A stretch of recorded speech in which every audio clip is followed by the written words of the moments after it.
Welcome back to episode 329 of the Bad Taste Video Podcast. I'm Mike. I'm here with my man Grizz. We're post-Halloween, all candied out or something. Is that possible? Actually, you know what? Before we get into that, I want to talk about Halloween, my experience and everything. I want to hear about your experience. But before that, let's hit that intro.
Every time I see that intro, I fucking crack up, dude. Like the car just like rolling and exploding. Yes, that is Phantom Brother from 1988, a shot on Betacam. Wacky, dark comedy. Something that we are all about on this podcast / YouTube channel. But Grizz, it's the first week of November. Like I said, we are post-Halloween. How was your Halloween experience up in your neck of the woods? Any trick-or-treaters at all? Did you even, give them the opportunity to trick-or-treat? I was in Boston. So yes. Tell us about your Halloween. I totally fucking forgot. Grizz, you did something very relevant to this podcast. What did you do? I went to Boston on Halloween. I went there like Halloween morning. I got in probably at probably noon. Went downtown, did the whole fucking Quincy Market thing, saw the old buildings, the fucking Bell Tower Inn or whatever it is, that fucking old ass bar. It's cool, man. I dig history shit, so we did the whole freedom like walk or whatever it is. I don't know. Bunch of old buildings. It was cool. Yeah. And then I went to King Diamond that night. King Diamond blew my fucking brains, man. Like it was insane how good he is, even at his age now. The dude crushes. I ended up subsequently getting hammered on fucking rum. Luckily, I remember all of the show, and I have plenty of videos of the show. Some of the night is a little bit foggy, but that's what happens when you drink the amount of spiced rum that I did in one evening. True. But yeah, Boston's cool, man. I don't mean this to any disrespectful way to anybody from Boston, but the craziest fucking drivers I have ever been around. Really? In my entire dude. I've driven in New York City.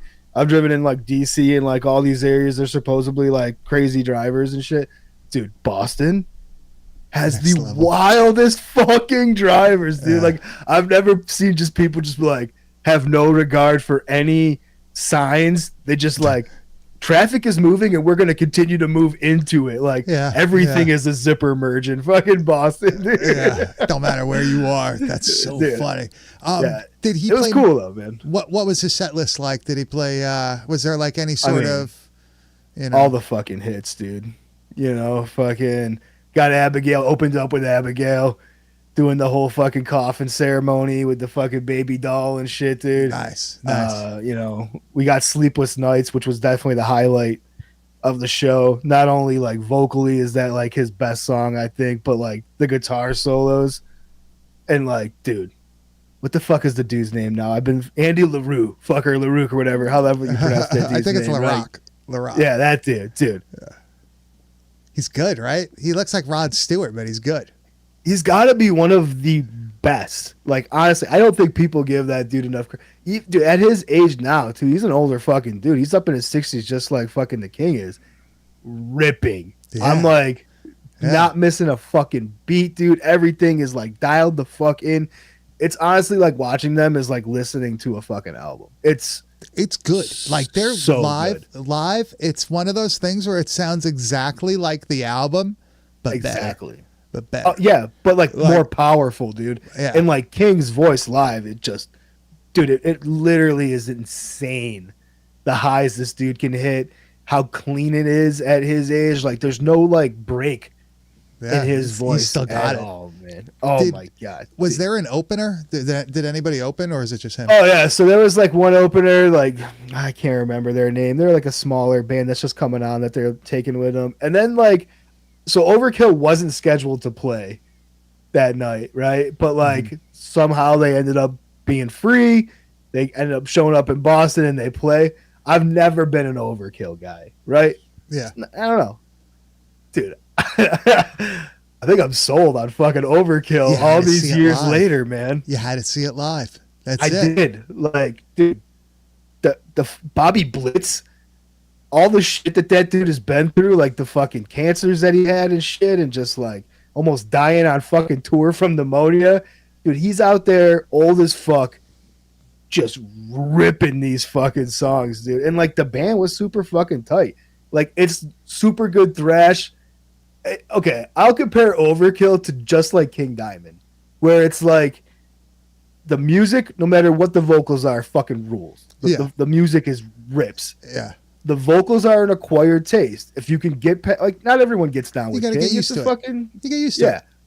If you're into Bobby's voice, which I've never gave a fucking opportunity to, but I was like, dude, this dude fucking kicks ass, man. Yeah, I like that. So now I'm like finding myself listening to fucking Overkill sometimes, and I'm like, who the fuck am I becoming, man? This is so strange. That's all right. That's all right, man. That's okay. Expanding my horizons, man. I had to see him. There you go. I'm glad that you had a great time. What was the venue? What was the venue like? Roadrunner in fucking Boston. Dude. Like, what's it? Is it a big place? Huge fucking place. Big, like not like a, it's a music hall kind of a thing, but like an upper balcony full around the bowl, like a bottom area. Yeah. Just a big flat, giant bars on each side. Cool. Easy in and out, man. Easy parking garages everywhere. So like, nice. Venue was awesome though. Like no matter where you were, you could see everything that was going on. Nice. And would you do it again, or as long as it wasn't in Boston? It's also Boston's very fucking expensive, dude. Yeah. I spent so much money in a matter of like 24 hours that I was like, did this really just fucking happen? Like, holy fuck, man. Hey, man. But no, like, don't get me wrong. I bought a ton of legal marijuana as well. So that definitely fucking added up to the total that I fucking spent. But no, man, like I would do it all again. Maybe a little bit less rum at the King Diamond show. Take Maybe it a little easy. like, enjoy the moment a little bit more. Once the gate have been open, it's okay. And like this is also the thing. Like I go to the bar and I'm like, give me a fucking a rum and coke. And he's like, oh, you want the short or the tall? I'm like, oh, I'll just get one for the night. Give me the fucking tall. That'd be good. This dude just fucking tips the bottle and is just dumping so much rum. And I'm like, oh fuck, dude. So by the time I finished that, I was like, well, I should probably go get another one. I like when you would go to like a shitty place like that, like a shitty venue or whatever, and like you get drinks from the bar, and like every other one is watered down, so you have no idea how drunk you're actually getting. Like, I only drank 2 of those. I was fucking trash, dude. Hey man, at least you had, you were able to walk out on your own volition. That's good. You didn't get arrested. Yeah, you returned home. I woke up in the morning feeling good. Very nice. Some food. Good to go, man. I had more of a classic Halloween, giving out candy to trick-or-treaters. It's cool where I live now. It's very much like how where I grew up was. When I left New York, I feel like we didn't really get too many trick-or-treaters, and we lived in a very populated area. There was a lot of, it was a big town, bigger than most cities. But for whatever reason, there weren't too many trick-or-treaters, and now here there's a whole bunch. I figured there had to be. Your neighborhood, dude, is just like perfect Like Yeah. it's just like suburban fucking family neighborhood. You Yeah. just kind of stick out because And it's you. well, my neighbors are cool. They also like have all shit on the lawn. They have more stuff than we do. Like we have the tombstones out front Nice. and all that stuff. But Yeah. classic Halloween, hanging out. Very weird here. They do like timed shit. Like, oh, it's from like X time to X time, and that's it. Like when I was a kid, we used to just like get out of school and just Free fucking, roam, dude. Yeah, just run until you had to go home. Like that was. Dude, there's like towns around here that are doing like, trunk or treat now, where they don't even like let you go house to house. They'll go to like a parking lot and everyone just kind of hangs out at their trunk and fucking hands out. I'm like, this is the lamest fucking thing of all time, dude. Not cool, man. Not cool. They're taking the spirit of Halloween away. Right? You ever the do danger? Beggars Night? You ever hear of that shit? No. That's What's a big that? thing here, man. I don't know if it's a Polish thing or not because it's like big in a Polish section of Buffalo. But it's the night before Halloween. It's pretty much like Halloween, like the night before. Mhm. But it's a fucking party, dude. Like a whole section of Buffalo is like shut down Oh, I didn't for know that. fucking. Yeah, and it's just like all the kids in costumes going door to door, but like all the parents are dressed up. They're usually hammered, and it's just That's so like funny. it's a like a big block party, really, man. But yeah, it's a fucking That's pretty Beggars cool. Night. Yeah. Man, maybe we'll have to celebrate that next year. We'll have to find like I'm a a Polish beggar. horror movie to watch. Right? Get down, dude. But Grizz, I think it's time we get into Phantom Brother. 1988, low budget, shot on Betacam, done by people who sort of knew what they were doing, sort of. But it seemed like they were having a good time doing it. Now, before we get into this, I think we need to read a review. I pointed this out to you. I was like, bro, this is like the best review on IMDb I have ever seen. Hold on, let me just make sure I have the correct one before I start reading this. Hold on. All right, found it. Phantom Brother is disgusting. Truly one of the worst movies ever made. It seems to me that this movie was filmed on a camcorder due to the relentlessly horrid quality of the film, but perhaps I am wrong. No matter, though, this movie is disgusting. A man is living in a house in the woods with 3 supposed phantasms. One is a nurse, the second a Girl Scout, and the third his phantom brother. Lord have mercy on the makers of this movie's souls. There is a family of hillbillies looking for money. Some people try to make a porno in the house in the woods. Most of them end up dying bloodless deaths. The lack of any effects in this movie is horrible. Horrible. Dude. Disgusting. I love it. That's how they described it, dude. I wanted to lead this off with that fucking review because I don't know what the fuck that person was expecting from this movie. But I feel like that's when a normal human like ends up like taking the wrong turn into our realm of film. That's exactly what happened there. That's someone who's just a casual horror fan stumbles onto a shot on video horror movie and are like, this piece of fucking shit movie. What am I watching right now? Are you fucking kidding me? I actually really like Phantom Brother. This was a movie that it's a relatively recent watch for me. I didn't see this when I was fucking in high school. I didn't see this when it was I literally only watched this movie for the first time maybe a year or so ago. I'm a fan of this one, man. It's got everything that I like about like low budget shot on video type horror films. You got like black humor where like these people are attempting to do something kind of funny mixed with like a slasher film where there's certain serious aspects to it, but done in a very like wacky, out there sort of way. The story itself is pretty interesting to me. You have this dude who, is quote unquote taking care of his brother in this abandoned house. out in the woods, and he's living with these like neighbors who think there's hidden treasure and all that shit in the house. There's so many like little aspects to this movie that I really enjoy for whatever reason. I don't know. Is it the best of these movies that like you'll ever watch? No. No. Yeah. But is it better than a lot of the things you're probably going to watch? Yeah, I think so. I think they do a pretty good job at least keeping you entertained. Yeah, it's definitely entertaining. This movie's a lot of fun. If you're into like, dark horror and stuff like that, dark comedies, this is definitely a good time because like you're gonna get a lot of that like tongue in cheek stuff, a lot of looking into the camera type of shit, dude. Like it's meant to be goofy and not taken seriously. Which, to be honest with you, I never knew that about this movie. Always seeing the cover and like knowing about it, I always thought it was just like a typical like horror movie. Yeah. Never knew it was a comedy at all until I actually watched it. I will say, like you're kind of pointed that like this has all the things that these kind of movies that you're looking for, and I'll echo that opinion a little bit. The only thing it's lacking for me is like that little bit more on the gore side. Like that person mentioned in the review, the lack of special effects is disgusting. I think that it could definitely be a little bit more graphic in some areas. There really is no blood in this movie. It's kind of like there's some gore per se, like you'll see some things like post, like something falling on the ground or some shit like that. But you don't really get a lot of it in the moment. And I think that's the one thing that would be the addition that would take me to the next level on this movie. Yeah.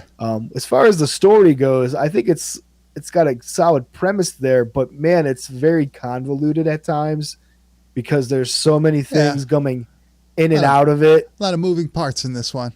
100%, a lot of people, a lot of characters.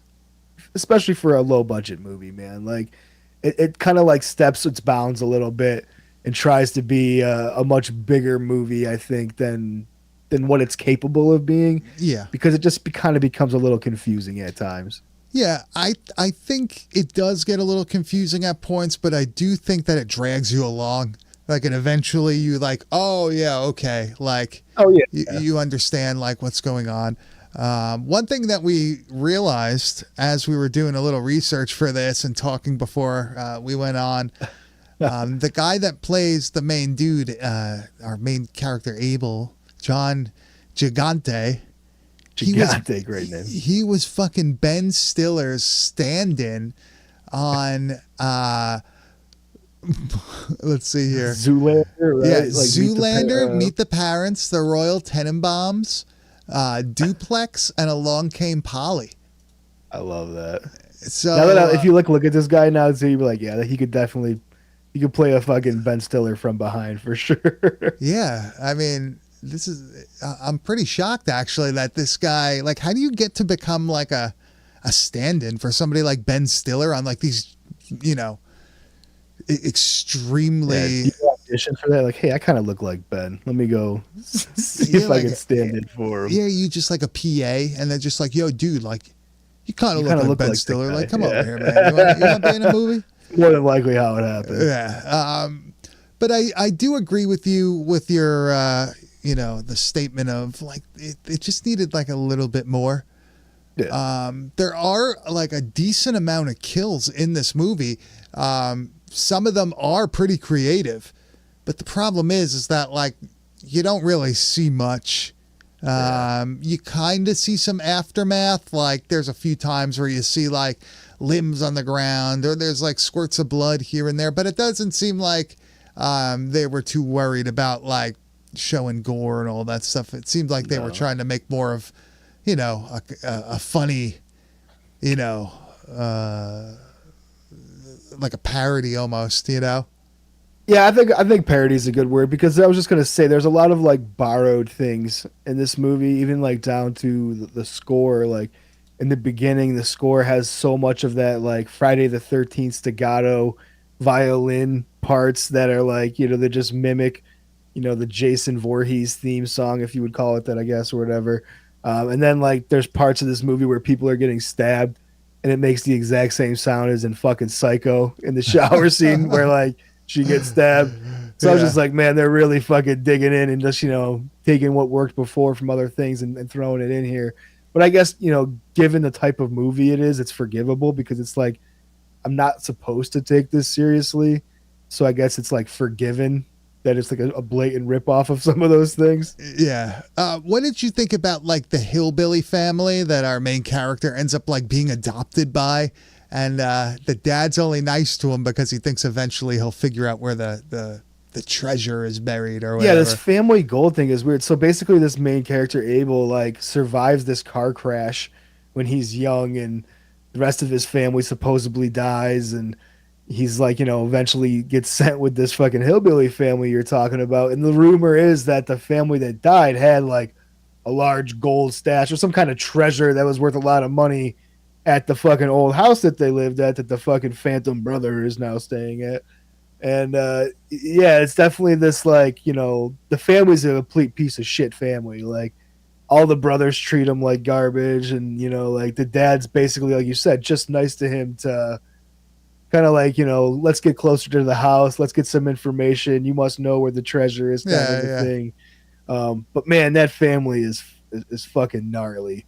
Like such an unlikable group of people, and like that's the goal, but it definitely works really well. Yeah, and they make them look as like disgusting as possible, right? Like they're all eating the craziest shit at the table, dude. Yeah, I like how in these movies, like the way that they make everybody look like they're a piece of shit is just making them sweaty, right? Yeah, that usually works. Look how greasy this fucking person like is. let's just like spray him with the water bottle, like give it to him like under the arms and all that. Not shitty shit. Enough. Spray him some more. yeah. I feel like that's like a big aspect. It's almost like comes with the territory, and it does work. Look at Maniac. That motherfucker's sweaty as fuck. He looks insanely disgusting because of that. So there is like this weird thing going on in this movie where we almost get like a Star Wars-esque turn. I don't want to say the actual end yet, but it's like really kind of like odd that they chose that. Interesting closer for sure. Yeah, so like these teens go to this house and like they're all messing around, and they pair off this and that, and love these teens, by the way. Like these dudes were awesome. So like, dude, this dude that first dies here, dude, that character was so over the top. I was bummed when he died so soon. Which one do you want to do first? The in the bed when they're this is the first death of the movie that we see. So this is also very Friday the 13th-esque, right? Yeah, I thought the same thing. The two lovers, their passion being extinguished by a knife. Your wrist back. It's fucking ridiculous. But this dude pops up. He wears like a mask that makes him look like Roddy Piper. Where like it's half black, half white. Facing the junkyard dog. Yeah, but he also has like a sweatshirt on. The Girl Scout that's like actually probably like 20-something years old. And Big Mama. And then the nurse, with the fucking belt. This is where you kind of get like the first what the fuck moment. Yeah. Because it's like, okay, there's the dude from the cover with the mask. But then who the fuck are these other people? And then you start seeing like people like interacting with them and all that stuff. And that's where like you start getting the turnaround, right? That's where you start getting like, what's real? What isn't? Are these people real? I'm still not sure what's real and what isn't in this fucking movie. We'll get to it. We'll get to it. What'd you think about that fucking doctor character? Oh yeah, so like, cause Abel was in like a psych ward, right? Was that the deal? Yeah. And like this doctor dude who is like another piece of shit, sweaty motherfucker. Dude, this dude is so over the top, like in the perfect way though. Like he comes across like such like a grimy doctor that has like ulterior motives, which he obviously does. And like, dude, like the way he talks and everything. There's so much great dialogue in this movie. I think that's the one thing that, like, if you're really into like sitting down and watching this kind of movie without the gore, there's a lot of funny back and forth in this movie. Good one-liners and everything. Yeah, the doctor delivers a ton of them in this movie. And he's supposed to almost be like a Loomis, where like he's reading the dude's file and he's like, this is extraordinary. Like, this guy shouldn't be out. He's going to kill again. He's a time bomb. He calls him a blockbuster, which is funny. That's like a thing. Really kids don't fucking know what that is anymore. Remember, like, on like 4th of July, you would hear like a fucking sound like somebody was getting shelled. Like a mortar went off. 3 M80s like taped together. Yeah, those were the huge freaking M80 things. Damn. There was a reason why most places wouldn't sell you those anymore, and that's because the crater it would leave. Yeah, and people fucking leaving their hands behind also. Did you see that video of the dude? Oh, dude, I was just going to ask you the same fucking thing, bro. That's a brutal video. And the guy is like hammered too. So like dude, that makes it even worse. When he's looking down at his hands and his fingers are falling Wait, off. explain the video. Explain the video. Okay. It's obviously like, I don't know what the occasion is. It was the Dodgers. I think the Dodgers winning, right? Oh, yeah. So this drunk Dodgers fan, dude, he fucking goes to set this like pretty good sized firecracker off in the street, and it goes off in his hand, and it blows his face, like in his yeah. I mean, it's right in front of him too, but like he's holding it, and it blows his hands apart. I'm not even fucking with you, like apart. And he like falls over to this wall, and he just like wipes the fucking open wounds like all over that wall. Brutal. Dude, when I first watched that, I legitimately got lightheaded at the end of the video when he's staring down and he's realizing that his fingers are falling off and gone. I like the commentary from everybody. Oh, dude. Oh, my God. Dude, you fucking hand. The guy, like, is obviously concussed. Like, he's like... Oh, yes, he's in shock. Yeah, because that thing went off maybe like 6 inches or maybe a foot in front of his face where it blew his hat off, and you could see him stumble away from it. Oh man, imagine. I'm surprised he didn't fall down, honestly. Dude, imagine coming to and looking down and your hand is just chopped meat like that. And he's a big boy, too. He's a fucking big guy, dude. Hey. So, brutal. Made me queasy, bro. One of the few times where I actually was like, I don't know what, just the occasion or whatever it was, but I was just like, I'm about to fucking go down from watching this video. I like that they had like this random like movie set / production come into the movie where it's just like, yeah, we're shooting a movie here, like out of nowhere. This is my favorite part of the movie, is the movie within the movie, dude. You like the director? You want to show the people who's directed this? Yeah. Dude, this interaction between like a producer or like the director, whoever this is, but this just gives you the idea of like some of the dialogue that you're going to hear in the movie. You can take my share of the profits and stuff it up your ass. Well, thanks for seeing it my way, Joe. Son of a bitch, right here. He insulted me in front of my girlfriend. I want him dead. I want his family dead. I want to burn his house down there. I want to go in the middle of the night, piss on his ashes. Now, we got exploitation film, and we're losing the light, so let's do it. Come we on. got exploitation to film, and we're losing the light. Let's go. But this leads to one of the funniest scenes in the movie to me, when they like crash the like the film being shot. It's like a zombie movie or something, right? It's like some sort of, like there's got a chick tied up, and there's like some kind of there's like a zombie with a cross or something that they're fucking like fighting back or whatever. But here is, of course, this is the part that really confused me after the fact. We'll talk about it when we discuss the twist. What makes me fucking laugh is you see like the Phantom Brother in the background, like waving.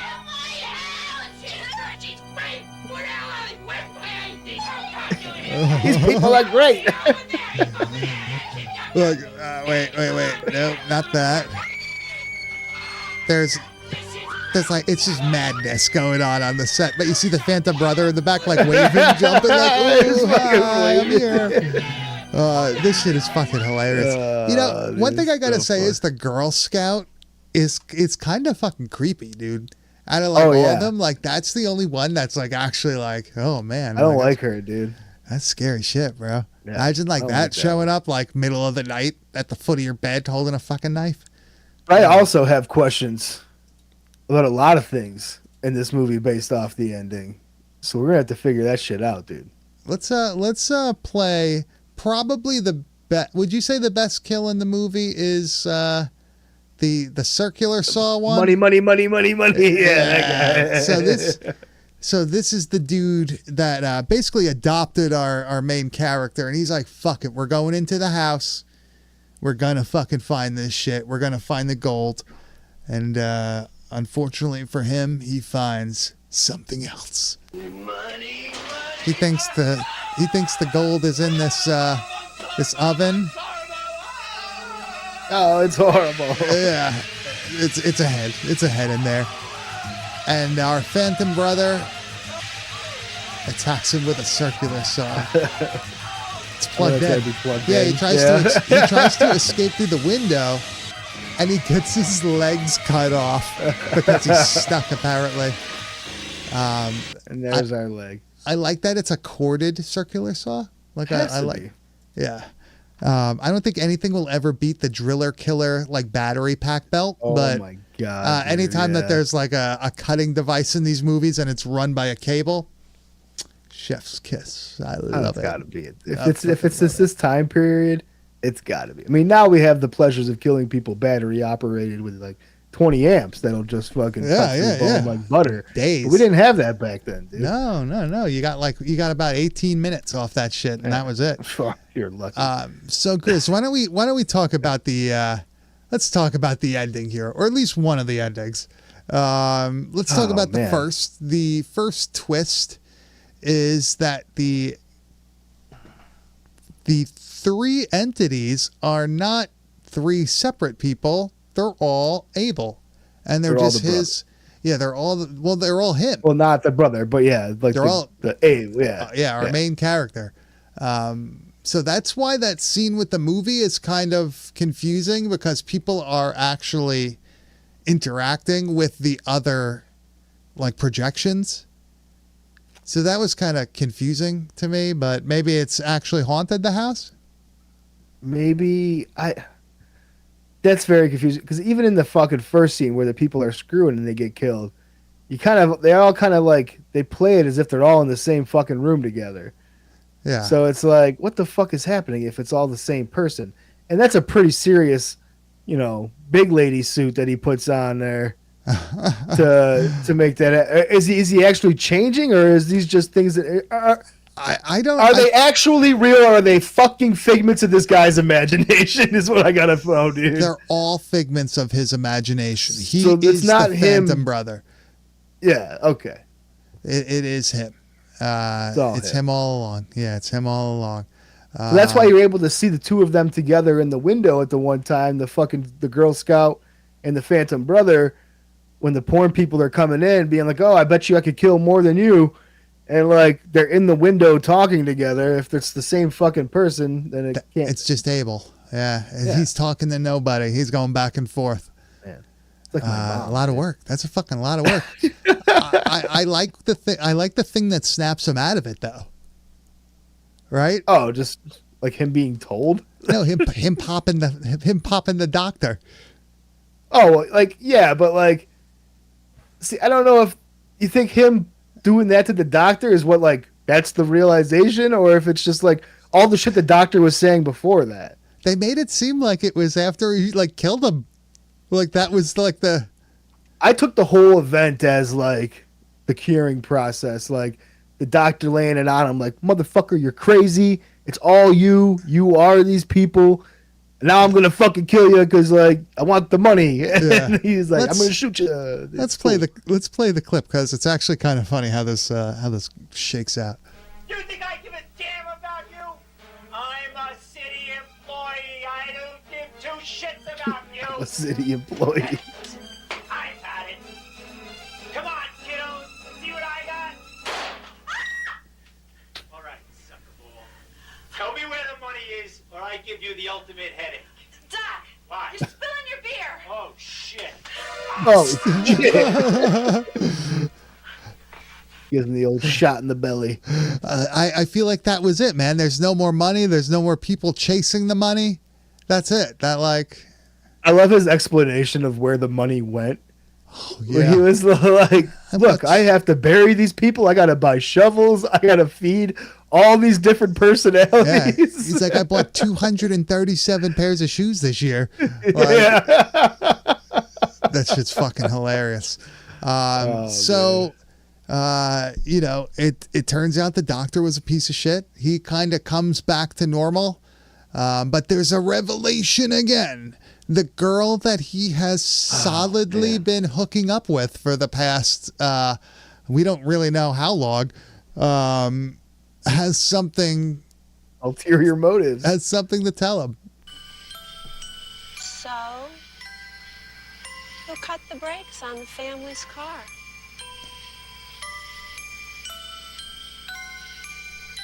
All the Evans didn't die in that car accident. So they're sitting on the front steps.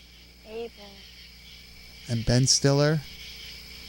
and your sister. Ben Stiller's standing. Oh. Finds out that he's been hooking up with his sister, and he makes like a cross-eyed, like type fucking. I actually face at the end there, dude. Jesus I actually really enjoy that face and noise that he makes. It's great, dude. It's just, I wish we had a shorter clip of that just to play over and over again. but that's Phantom Brother. It ends there. Like, that's it. He lives on. We don't know if the police ever arrive. We don't know if anything ever comes of it, but I'm going to take it as he escapes with his life and his sanity and his freedom. Yeah, this is one just to like watch for the gags and the fucking funny one-liners and a couple of good kills and stuff. This really isn't something you're going to like have to watch with like, I gotta figure the story out. I have to know what's going on. I gotta fucking like, why does it end this way? Well, this is like it doesn't matter. This is like a Vampire Trailer Park type fucking. Yeah, dude, for sure. You watch That's it with great. shit like that, and I feel like in like any of those like lower budget like horror comedies that we've covered in the last year or so would pair well with this. 100%. Not to be taken seriously, just a good time. Yeah, like Vampire Nights and all that shit. A lot of vampire movies are. It's just goofy, you know. Like I said, the best thing this movie has going for it, I think, is the acting and the dialogue. A lot of the exchanges are fucking awesome. Really funny. For sure. And that was Phantom Brother from 1988. I really enjoy covering these lower budget movies. We don't always get a chance to get ones that we actually truly enjoy. You liked it. I really liked it. The VHS is kind of expensive, but it's out there. It's feasible. It's gettable. And it's gettable. But next week, next Tuesday night, 9 p.m. Eastern Standard Time on our YouTube channel, youtube.com/@badtastesvideopodcast, we're going to do something slightly different, and we're going to watch a movie from 1988. This is shot on video, right? I think it's 1998, isn't it? Oh, sorry, 1998. I read that wrong. This is shot on video, right? Correct. All the way from Ireland. It is called Fatal Deviation. And this is like an Irish kung fu action type shot on video, low budget. 93% of users like this movie on Google. Apparently it's pretty good. So I skimmed it. I laughed my ass off at the few things that I saw. I said, Mike, dude, this is not something that we've normally done, but I think this is an area that we need to start getting into because there's a lot of gems, man. And you even said there's a lot of even like really good, gory, low budget action movies. Yeah. So it kind of like tiptoe into that realm. I feel like this is going to be a fun place to start. It's a first time watch for either one of us. Mm-hmm. But this is like a cult film, I guess, in Ireland. Like this is beloved. So we're gonna get into it, man. I know that the actor dude that I saw, he's like, it's one of those things where it's like the actor is like the writer, he does and everything. the fucking director. Yeah. He's the fucking main guy. He's singing the songs. It's the whole fucking shebang. I actually got to correct myself. That's going to be next Wednesday. Right? Oh, yeah. We got next, a little holiday next Tuesday. Yeah. Next Wednesday night at 9 p.m. Eastern Standard Time on our YouTube channel, youtube.com/@badtastesvideopodcast. We will be covering Fatal Deviation. But Grizz, it's time we head over to the wide world of metal. And what do we have this week? Dude, we are covering a fucking awesome album. A band that I guess has been around for a while now. This is brand new to me, brand new to you, Mike. Band is called Obnoxious Youth. Based off the name alone, probably not something I would have like clicked on to listen to or something like that. A little bit of a generic name or whatever. The artwork is what made me click on it. The artwork for this album is fucking awesome. This band is all the way from Sweden, Finland. It's kind of like you kind of said like a crust punky, but it's like a black rock and roll band meets like a crust punk band meets like Merciful Fate in some areas. It's really fucking weird. It's very different. This album's called Burning Savage, which is like what you said was like your favorite track on here. We're gonna get to that in a little bit. I think a good place to start though is a track that I don't have the vocal section for. This has a little bit of an atmosphere that you can get into. This is Black Magic Whore, which is a fucking awesome name.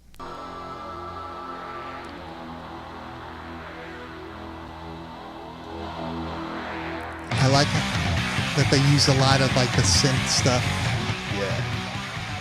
Actually, the first track is like an intro. All intro synth track, yeah.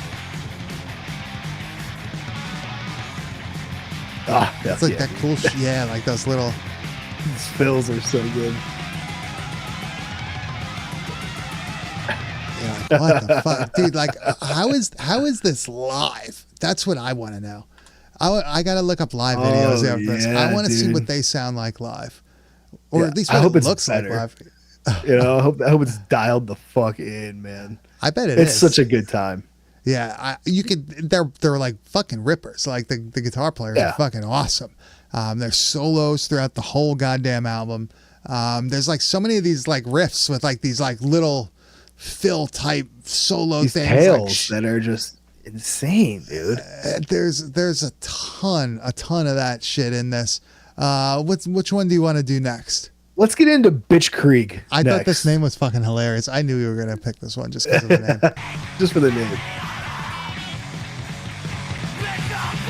So like this reminds me of like a crust punk type.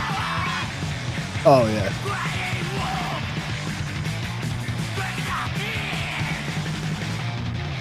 Dude, it's kind of like a fucking Motorhead thing going on at the same time though too, dude. You're right. Ooh, fuck yeah, dude. Get like it. the deep fucking like, rules, dude. it really is just like a mix of a bunch of different genres, right? Like it really is truly just like a blend of, I guess, like everything that these dudes fucking enjoy, and they do it really well, right? There's a lot of groove parts in it. There's things that are like kind of thrash shit that sounds like Slayer at points, like. Yeah, I don't think they go by any like rules as far as like what they're trying to be or anything. I feel it's just like what's gonna sound fucking cool here. You know what like you said, what are our influences, and it kind of all just like melts together in this like really ripping fucking like I don't know, man. It's definitely got this like rock and roll, like old school like rock and roll attitude kind of thing going on to it, which I kind of dig. But it's very, very crusty at times. Like the punk influence is like unmistakable, for sure. Let's go to the Tornado of Blades for the next track here. What a tough sounding song title. Yeah. I like this guitar tone too. Like a classic like 80s.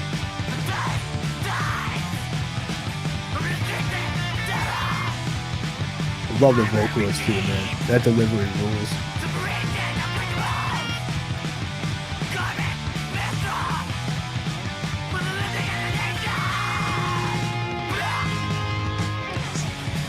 It's like a very like early 80s sounding band, right? Like, but then it has like the D-beat shit. Like, it's.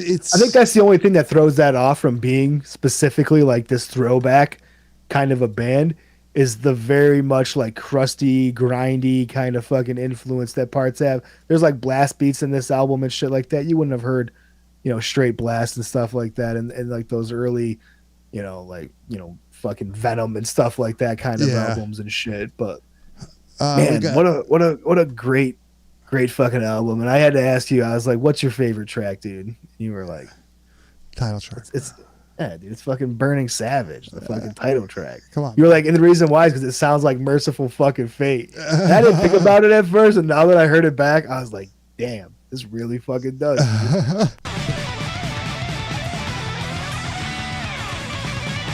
It's more so like the end of the song. Like this shit. Yep. Dude, that riff is so good. With the bass.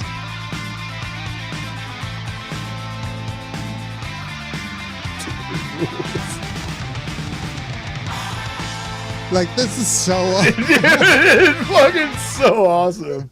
I could just hear King Diamond's voice like over that doing a fucking God, yeah, 100%, dude. Uh, Fucking I- high pitched fucking scream. I love shit like this where people do like that retro influence, but they do it really well. Like the dudes can actually play guitar. They nail the guitar tone also. Like It feels it's- authentic. Yeah, 100%. like it doesn't sound like they're playing through a modern high gain amp. Like they may be very well doing it, but like it doesn't have that same fucking like, you know, there's a different sound to the like the metal guitars produced at that Yeah, time like period. it sounds like it's recorded through like a JCM 800 Exactly, with like a fucking like a Marshall. overdrive boosting it, not Yeah. a big crazy fucking Somebody high playing gain monster. somebody playing a BC Rich or some shit. You know what I mean? Like a Yeah. fucking BC Rich bitch or like a Mockingbird. That's exactly what it sounds like. I really enjoyed it. I'm gonna look at fucking live videos after this. I want to see what they look like playing That's live. interesting. Like I said, they've been around since 2005. They've had a couple. I mean, the 2005 stuff I think was just demo albums, if I'm not mistaken. But yeah, and they have like a couple EPs and stuff like that. A big catalog that you can go back. If you're into this album, check out their earlier stuff. Get on their Bandcamp. This is one you should fucking buy. This is a band that you should be buying this album because it front to back, not just the songs we just showed. Like Mike said, there's an awesome like synthy intro. There's cool synth parts throughout that we really didn't showcase too much. These are just like small clips of like a much larger sound that this fucking band really does produce on this album. I agree. So Grizz, where can they find? They got a Bandcamp. They're on iTunes. They're on Spotify. YouTube, they got all their pretty much, videos on yeah, pretty YouTube much and stuff fucking like everywhere. that. They're definitely everywhere. Yeah, that but shit's- more importantly, go, and even if it's just like, one of those things where it's like you can name your own price, just throw them a couple bucks to say, hey, thanks for fucking kicking ass and like knowing how to play your fucking instruments because this shit rules. I like that, man. I like that sentiment. There was something that I didn't ask last week, but I'm going to ask this week. What do you think about Terrifier 3 becoming like the highest grossing, like unrated film of all time or some shit? Do you think that's a All right, good man. thing for the horror genre? Like, you think that's going to reboot it, or you think it's, It's been documented. I'm not a Terrifier fan. I didn't, I'm not really just into the character, the whole like I don't know. It's yeah, just- I don't even care about, not even talking Right, about the right. movie. Like, I know just- that. I know that. I'm just setting up the premise, saying that like it's very well known that that's not my thing. I will say, this in general is an amazing thing, that a small independent movie can put out something that gains the traction that it has, that has this big of a market share throughout the general public. It's really taken off. I just hope that it pushes the door open for other independent filmmakers to get the opportunity that could make awesome like we just had Brian Pollan on here. Giving Brian Pollan a big budget to really push something to the next level, I can only fucking imagine what that dude would create. Yeah. That's the cool thing about it to me, is that I think that it really does open up some cool possibilities for something that we haven't seen in a long time. If this rejuvenates the horror community, then it's all for the better, man. Like I'm big enough to say that, hey, man, if something might not be for me, I can say that it's for the betterment of It's a what net I positive. truly love and enjoy. It's Yeah. definitely a positive, man. Yeah, hopefully we start getting that like resurgence like we did like in the early to mid 2000s and everything, where like we got more of like an extreme film type resurgence where people realize that there is an audience that wants to watch these like shocking push it. films. Yeah. You can only watch the same shit on AMC. year after year. Yeah, No, I watched, eventually you want something different, you know? I watched another really good one recently. That's a new movie that I think people should invest in seeing, and even spend the money to rent it on the streaming services. I don't know if you've heard of it. That the Substance movie. I heard of it. I didn't see it though. Mike, man, check this fucking movie out. It was good. It's one of the best body horror movies of the past 20 years. Damn, really? But, yeah, dude. Like it's a cool fucking movie about like vanity and shit. Like very relatable with the times. But there's like this crazy dude, like the body transformations that Demi Moore goes through and shit like that, dude. Dude, I'm not gonna give too much away, but I definitely recommend everybody check The Substance out. Alan Cantation wants the 100 Tears Terrifier crossover. Oh, dude, yeah, that would I see, because just fucking Gertie would fuck that dude up. Dude. He's got like 100 pounds on that guy. Yeah, he is a big motherfucker. But Grizz, is there anything else for this week? Nah, man, this has been a good time. Phantom Brother was fun. Definitely something to check out. I'm excited for next week. Fatal Deviation. Fatal Deviation from Ireland. 98. I can't wait. We're gonna get a lot of cool kung fu moves, dude. I can Yeah. promise you that. It's gonna be, I think it's gonna be goofy. I think it's gonna be fun. Never seen it, so we'll find out. It could be a stinker, man. We'll see. But you could listen to the podcast any time you want. We release them via podcast every Thursday, but we go live every Tuesday night. But next week is going to be a Wednesday night, 9 p.m. Eastern Standard Time on our YouTube channel, youtube.com/@badtastevideopodcast. You can see everything we do at www.badtastevideo.com. Grizz, where can they find you on the internet? You can find me on Instagram at Kane_enabler. And you could find me at Bad Taste Video. I want to thank everybody in the chat for coming. I want to thank everybody for listening. I want to thank everybody for watching and everybody that watches the replays. We will see you next week with Fatal Deviation.